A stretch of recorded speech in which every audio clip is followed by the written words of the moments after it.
Hey guys, welcome to Real Men Talk. Today we're going to be talking about hope, the lack of hope in the world, the fact that as Christians we have the answer for the lack of hope. Of course, we've got special guest Kyler Stout with us today, and so let's get with it on Real Men Talk.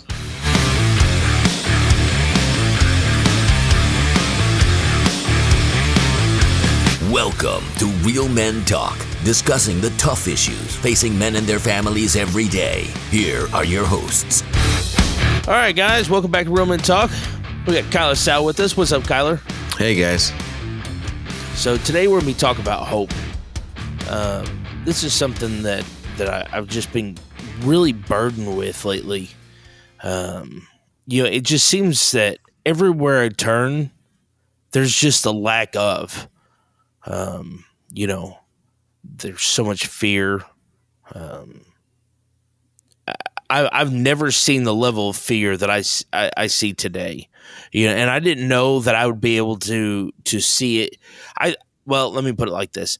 I thought it was going to top out after COVID, the big COVID thing, in 2019, 2020, but it just doesn't seem to go away. People are anxious. People are lost in their fear. I mean, good grief, we've got all this stuff going on. It's unbelievable. I don't know if you've been to the grocery store, but inflation. Of course, you got Russia and all this stuff that's going on over there with Ukraine and Europe and all those major players and our own president.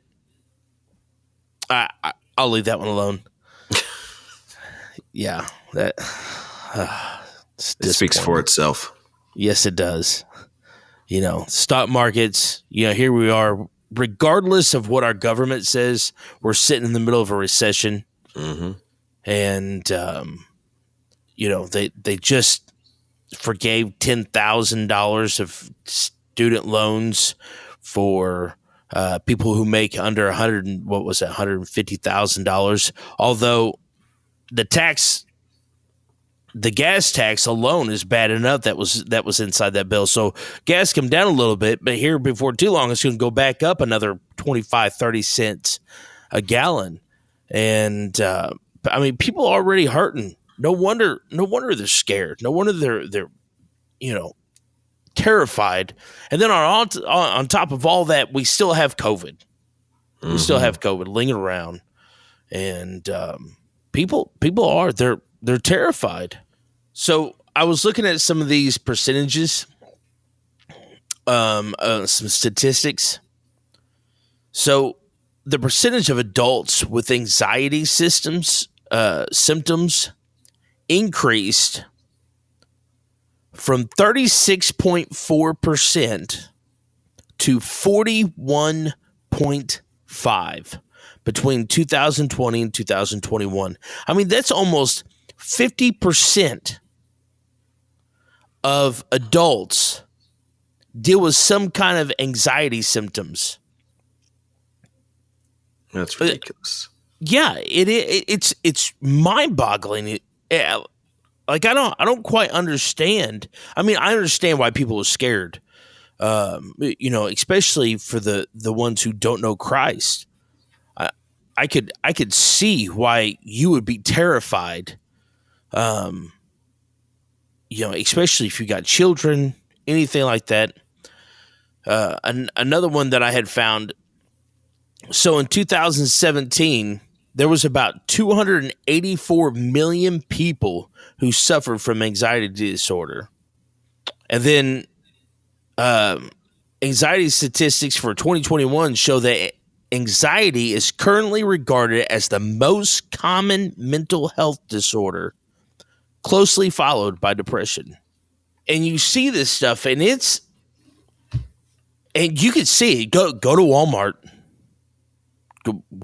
Go to any store, any place out in public, and you can see fear and anxiety on people's faces. Yeah, you didn't have to go to the store. Just drive down the road. You'll see people walking, talking. I mean, especially downtown where we're at here. You'll see people that are just sitting outside. They're scared. Especially Springfield, Missouri, when I used to live there, you'd go downtown and you'd have preachers trying to scare people into salvation. So, I mean, there's that on top of everything else. So why would people not be anxious? Why would they not have some type of anxiety symptoms? Right. Yeah. And, man, so my disclaimer here, don't get me wrong. I think that there are actual chemical imbalances when it comes to anxiety and depression and stuff like that. But I think a lot of what we're seeing today is spiritual. Whether people realize it or not, there's some kind of spiritual implication to what is happening in their life. And I know recently, with the last couple months, man, it's been I've fought with it. I mean, don't get me wrong. I'm not talking about like you hear some people who say that they suffer from depression, and they're bedridden, they can't get out of bed, they can't go out in public. I'm not talking like that, but just this state of defeat and just a bombardment from the enemy constantly every day. And I'm not talking like once or twice a day. I'm talking like 20, 30 times a day, just constantly having to fight off this mentality of defeat. And you can get exhausted just from fighting. And I get it. I understand. But one thing that I noticed in my life, and I understand that there are chemical imbalances. I understand that there are people who legitimately suffer from depression, anxiety, people who have real horrors in their lives, in their past. But mine was spiritual, and I recognized it. In Romans talks about, I say Romans, Paul talks about, having to stir up what is within him. And I kind of found myself having to do that often, just speaking scripture over my life. Lord, these thoughts are not of you. This state of defeat is not of you. You are a good God. You love me. You care for me. You have a plan for my life and for my family. And I just constantly, and I'm talking legitimately 20, 30 times a day, fighting off these battles. And you see this everywhere. Satan is attacking people in the open. He's not hiding anymore. He is the author of confusion. He is the author of all lies. And he is confusing and lying to people every day. Every day. We've made it okay for him to do it out in the open. He doesn't even need to hide anymore. He doesn't have to come and just try to, I don't know, he came up with Eve and he tried to deceive her with all these words and stuff. But nowadays he just has to tell you something and you believe it. I mean, we watch television. We believe the lies on television. We get on TikTok. We believe the lies on TikTok. We get on Facebook. We believe the lies on Facebook. Whatever post is the most shared, whatever video is the most viewed, whatever YouTube video is the most played. I mean, that's what we go for. And so if he can just get it in front of the right people in the right amount, we just believe it. Yeah. It amazes me how people fall for trends. I was thinking about this today as I was thinking about the podcast and stuff, and just kind of go over notes and thoughts, and the way people just flock to trends. It's crazy. It is crazy. And I think a lot of that, this is probably going to be a controversial statement, but I think a lot of that is what is happening in the LGBTQ community. Mm-hmm. I think a lot of it has to do with a trend that right now it's cool. People are getting attention from it. I mean, why not? If you are seeking attention and you think that's the best way for you to get it, I mean, why wouldn't you? Well, right. And if you're seeking attention, you see everybody else is doing it, they're getting the end result that you want, you're definitely going to do it. Yeah. And it plays into the confusion. I mean, you see these people have really bought into some of these lies. It's kind of like what we were talking about with Brooks, like these people identifying as animals. Mm-hmm. What in the world? What in the world? I mean, they don't even know what species they are. No, and if they really thought about it, like they're not even formed. Like the gestational time to even get it, so they're called furries or cats or whatever. Gestational time for a cat to develop, there's no brain behind it.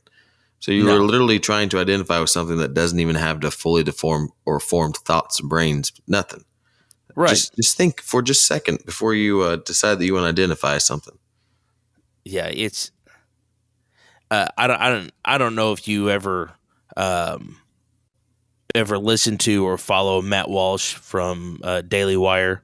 He had a biography called "What Is a Woman," and he went through and he talked to bukus of these doctors about what is a woman. That was his question. He asked everybody, "What is a woman?" And the amount of people who would not answer him or would become irate with just the question. They would become angry. Stop the interview. He got on to was talking to this one guy who identified as a wolf. Why? And so and I'm not trying to plug Matt Walsh or Daily Wire, although I really like them, but it's just it just goes to show the confusion and the lies. Yeah, there's confusion there, but it's because these people have bought into these lies, lies of the enemies, and it just goes to show the depth of the lies and confusion that is running in this country today. Mm-hmm. And ridiculous. Then it is ridiculous. And then you get into the church, and then it's not even better. No. We were talking about when we were talking about worldviews. 17% of quote unquote, my air quotes here, practicing Christians only 17% of them had a 100% biblical worldview, which tells me that even the people inside the church don't know what they believe. They're just as confused and bought into just as many lies. Maybe it's manifested different, but just as many lies as anybody else. Yeah, and what's ended up happening is we go through and the church now measures their success on the amount of cars they have in the parking lot, the amount of people they have attending their church every single Sunday, the amount of people who watch their live stream. And so we went from the authenticity of preaching the gospel to how big of a show can we put on that way we don't offend that many people. And don't get me wrong, there's a place in service for worship and there's a place in service for the extras that we like to put in there. I'm not saying those are bad things, but I'm saying is that when that becomes the purpose of the church service, we lose the definition of what God wanted. He did not want us to lose the authenticity of his word, the full meaning of why he came, the full meaning of why he chose to send his son to die on the cross for us, the full meaning of the Old Testament, the New Testament, from Genesis to Revelation and everything in between. What we're doing is we are taking, and I don't want to necessarily say making a mockery of the church, but there are times where when I look at different church services that are streamed or that are shared, that we're making a mockery of the church just so we can put on a show. That way, either the pastor can get paid more or more people will come support us. We can get bigger sponsors. And I hate that, but that's what Satan has done to the church. And we as church people, we've allowed it. We've allowed those worldviews to come into play, and we're just as much to blame as anybody else for why Satan is attacking people, why Satan is confusing people, because we're not saying anything. We're feeding into the culture of it all. That's right.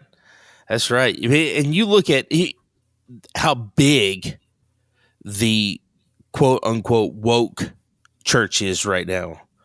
These people who have bought into these lies, and the whole thing about a Christianity is not about the Christian. It's about Christ.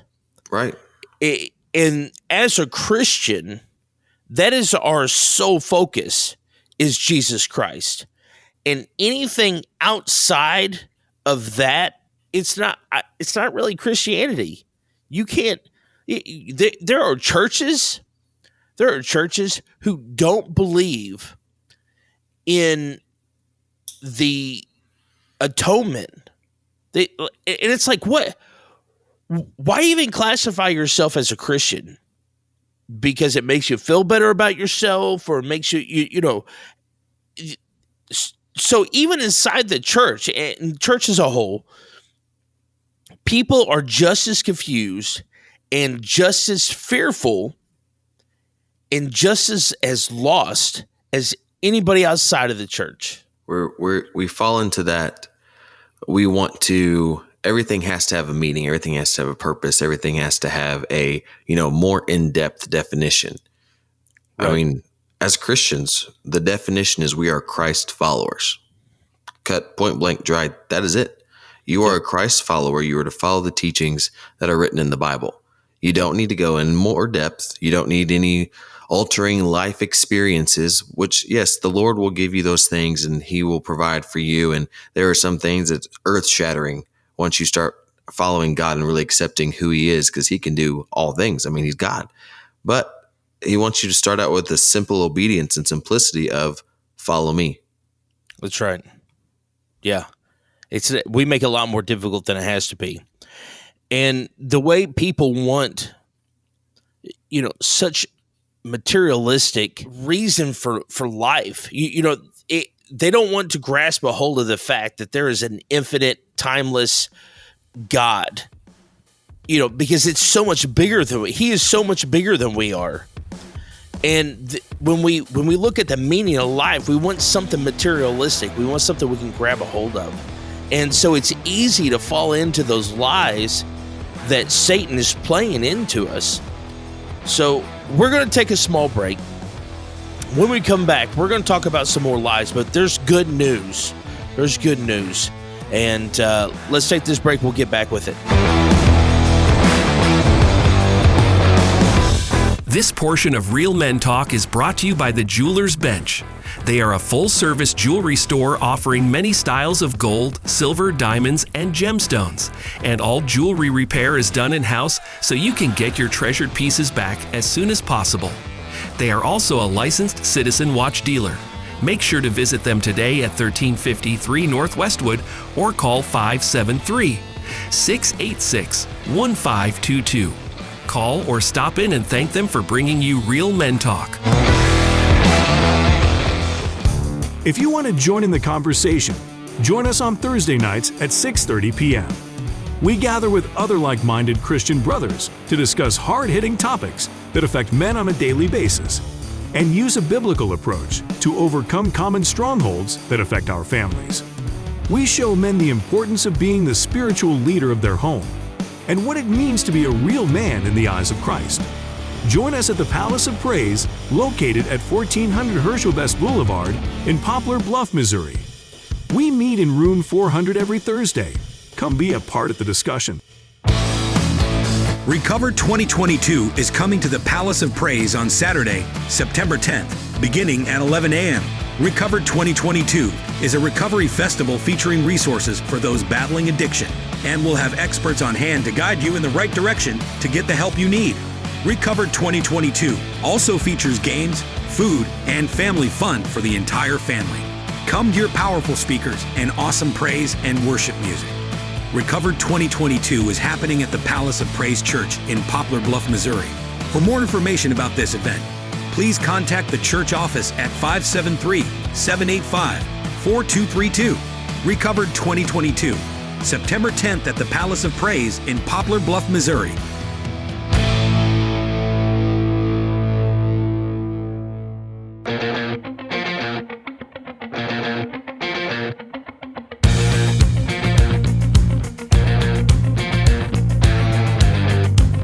This portion of the Real Men Talk is brought to you by R.L. Persons Construction.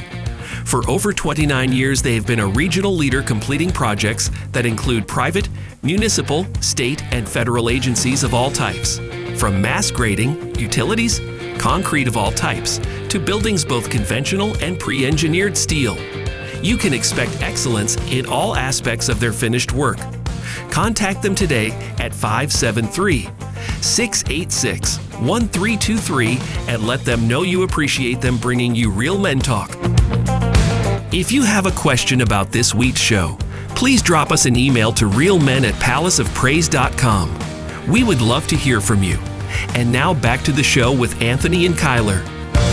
All right, guys, welcome back. All right, so one of the things that I want to talk about, one of the reasons why I think that society has played such a big part, or I should say Satan's lies has played such a big part in society, is he has created this concept of self. And I think that this is a big player in people buying into the lies of Satan. Over the course of, well, it's been going on for, I don't know, decades.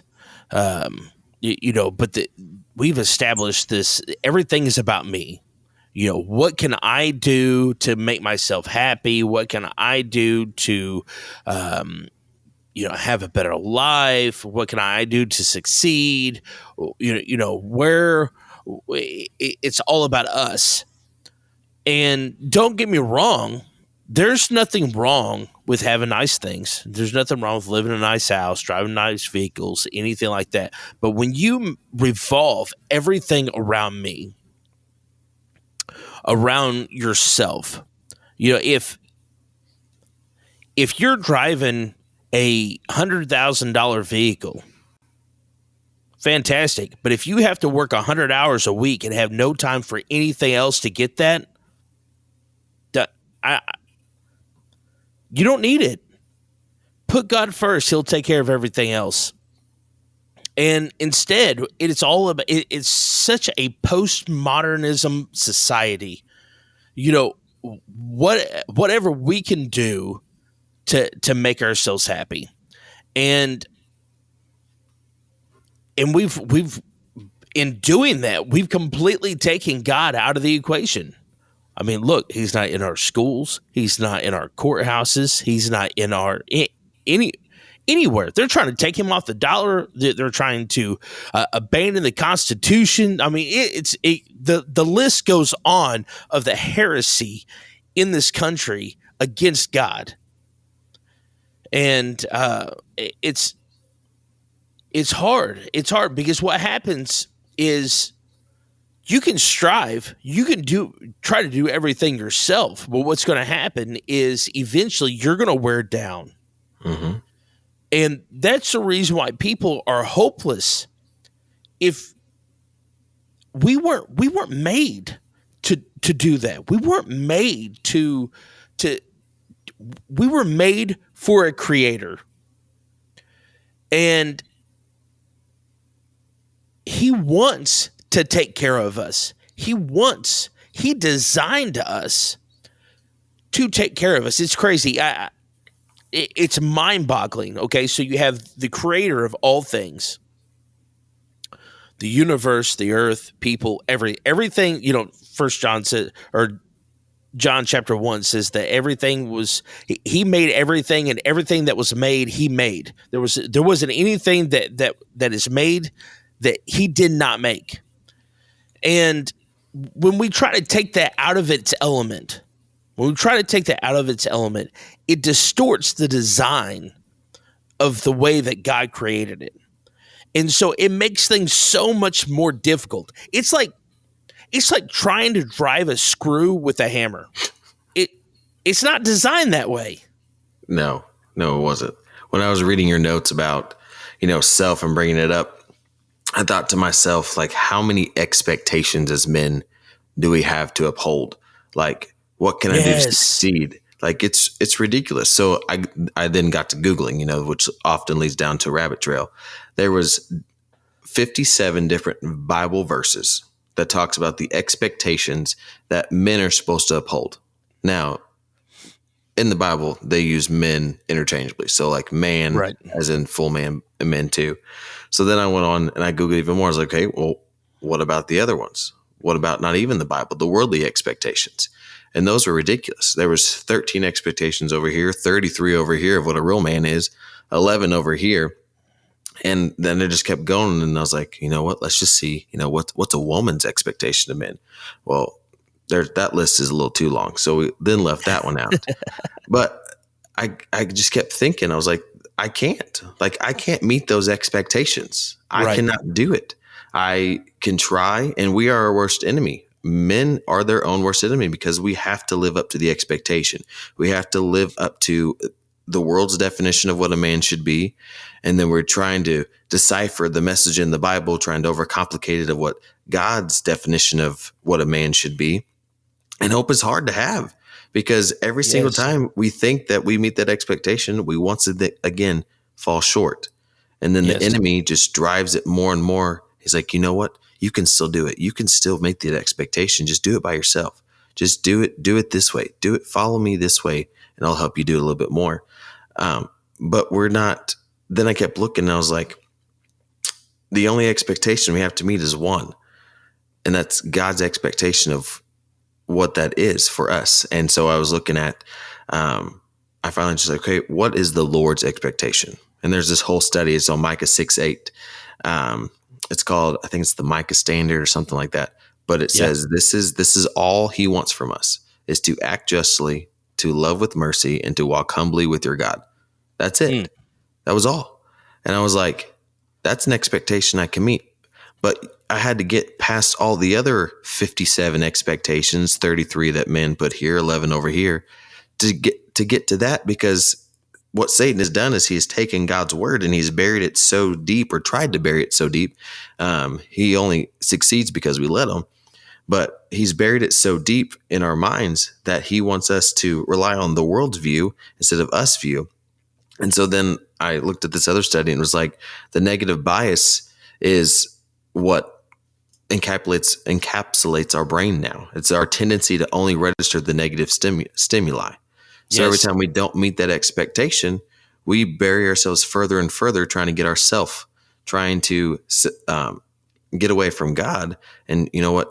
God didn't meet me at that one time. He didn't meet me at that one place. He didn't, meet my timeline that I wanted him to do. So that's kind of a negative thing for me. So I'm going to see if I can just do it on my own timeline. Mm-hmm. And we can't do it. We've got to sit there and we've got to rebuke that in our lives. We've got to say, you know what? Be patient, sit there, wait, just act justly, love with mercy, and walk humbly with God, not without God, with God. That's right. And no wonder that's such a fantastic point. No wonder there's such a spirit of apathy right now. Because, which we were talking about my boy, who's on the swim team, but I'm like this a lot too. If I think that I can't accomplish something, I'd rather just not do it. Right. If I don't think that I could do it perfect, I would rather, I will drag my feet. I will, there's a shower downstairs that needs to be put in right now that is outside of my expertise, and I am dragging my feet. And I know it's kind of a funny, type thing, but that's the way I am. And that's the way a lot of men are. We put such expectations on our lives. The world puts such expectations on our lives as men that we cannot hold up to. And it was never designed that way. Just like you said, Kyler, that's not the way God designed it. Mm-mm. God designed us for him. We have one job, obedience. Right. And it says God designed us for such a time as this.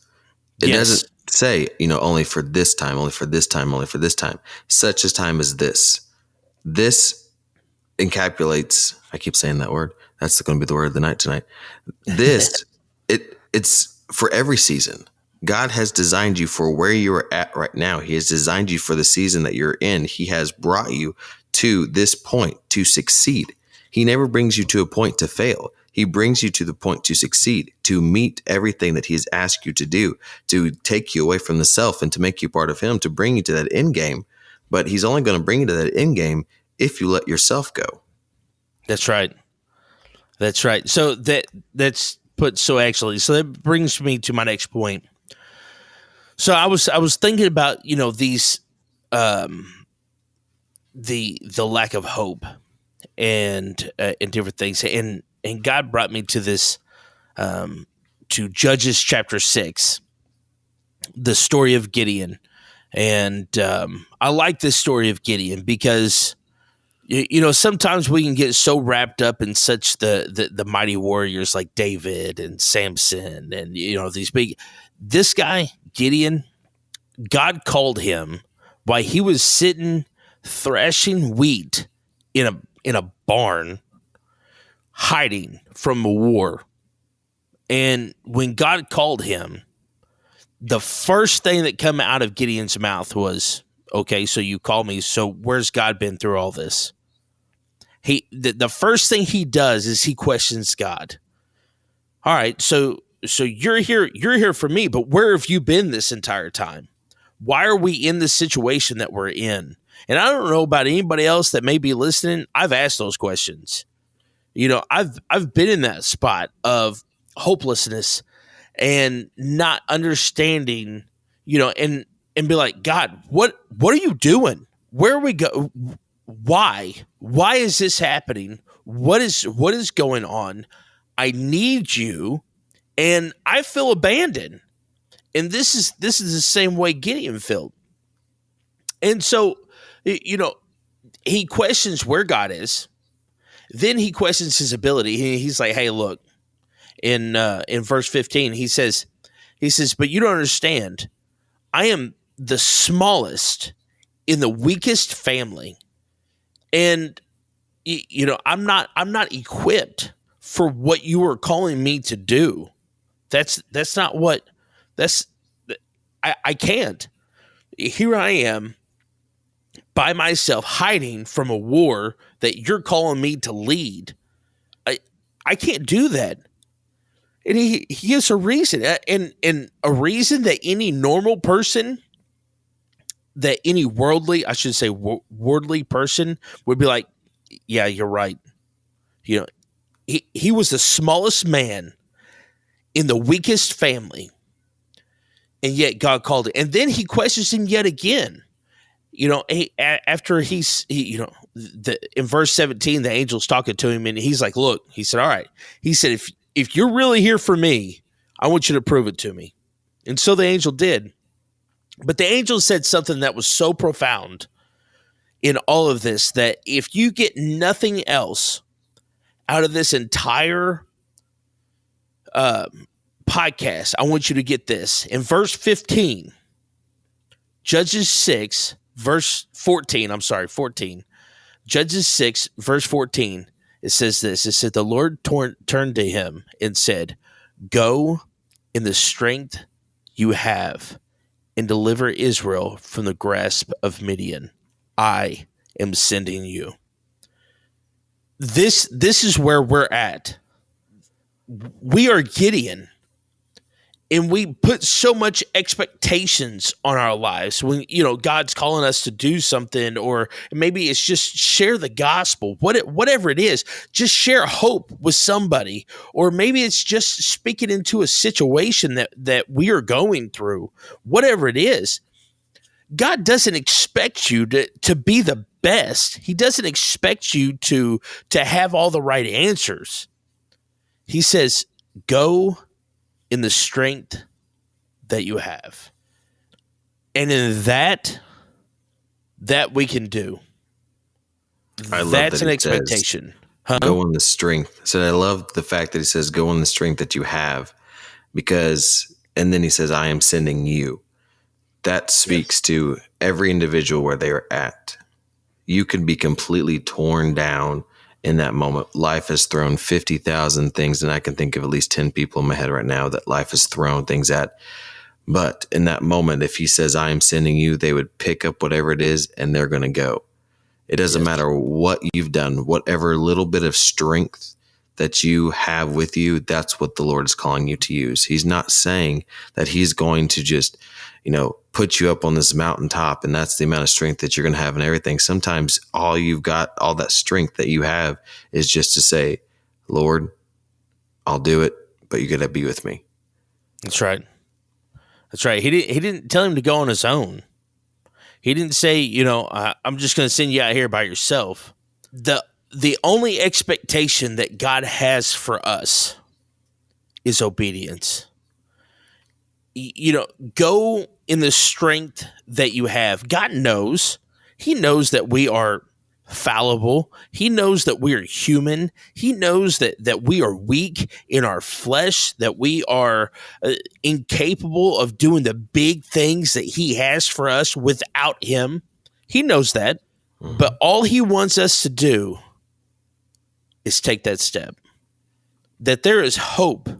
Your whole situation, just like what you were saying, Kyler, your whole situation may seem dark and hopeless.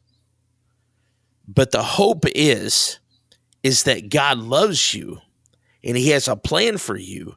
And all you have to do is take a step in obedience.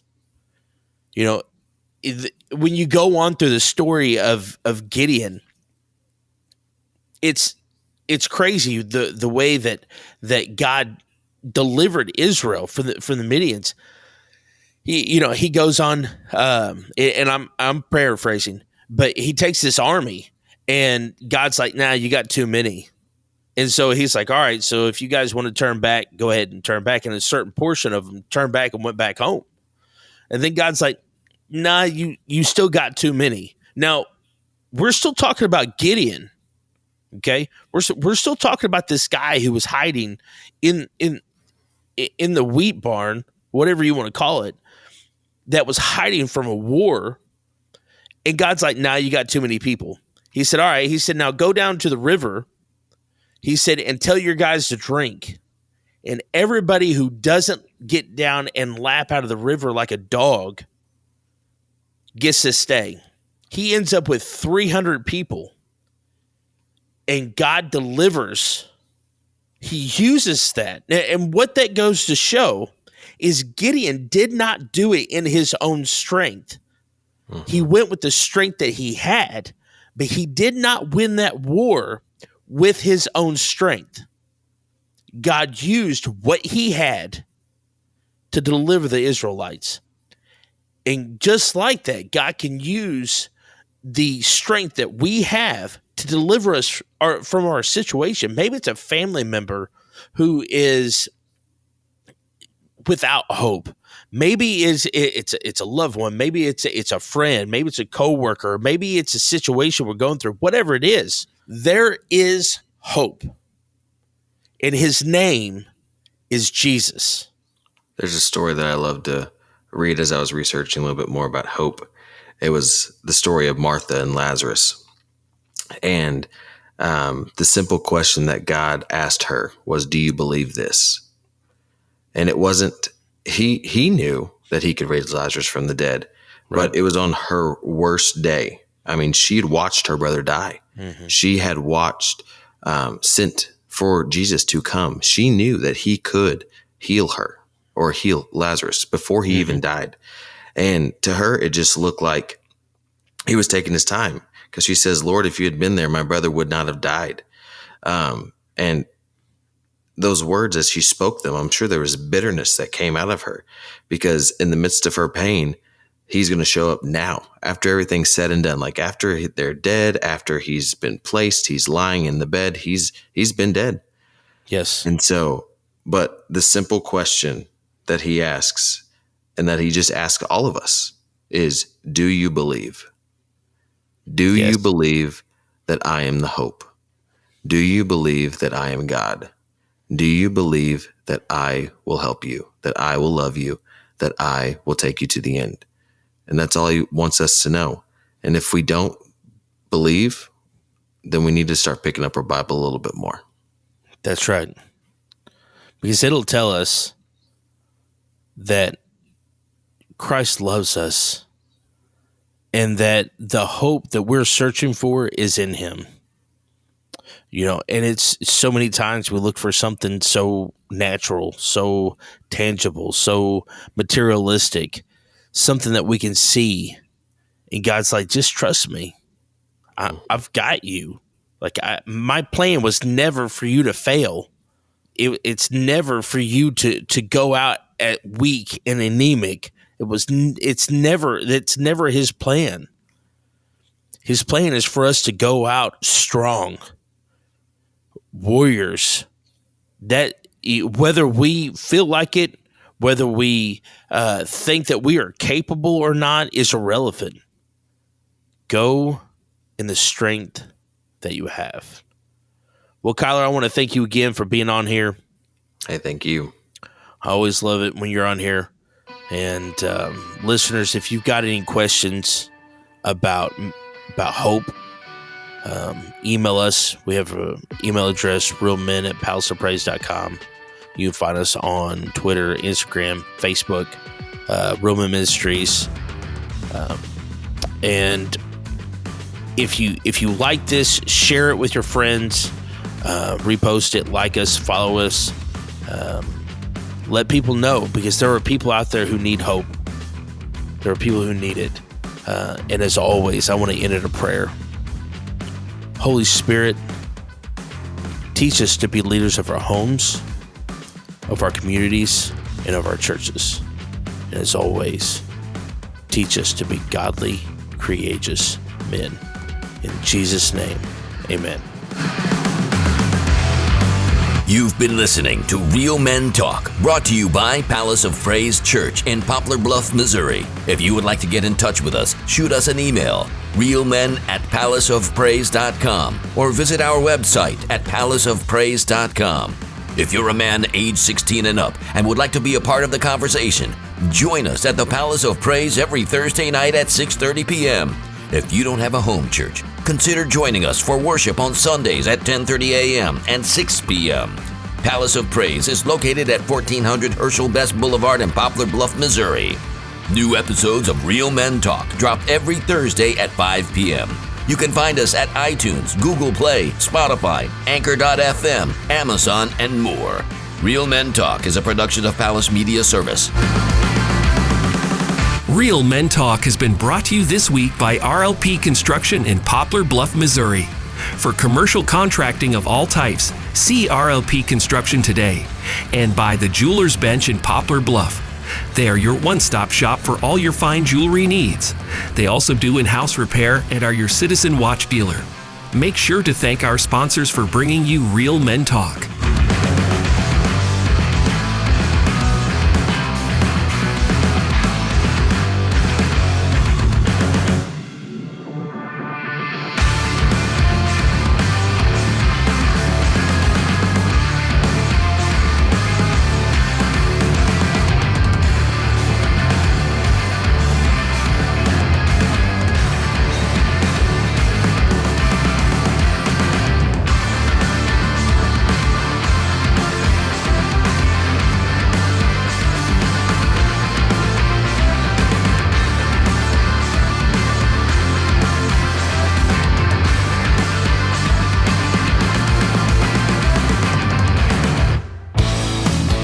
Recover 2022 is coming to the Palace of Praise on Saturday, September 10th, beginning at 11 a.m. Recover 2022 is a recovery festival featuring resources for those battling addiction, and will have experts on hand to guide you in the right direction to get the help you need. Recover 2022 also features games, food, and family fun for the entire family. Come to your powerful speakers and awesome praise and worship music. Recover 2022 is happening at the Palace of Praise Church in Poplar Bluff, Missouri. For more information about this event, please contact the church office at 573-785-4232. Recovered 2022, September 10th at the Palace of Praise in Poplar Bluff, Missouri.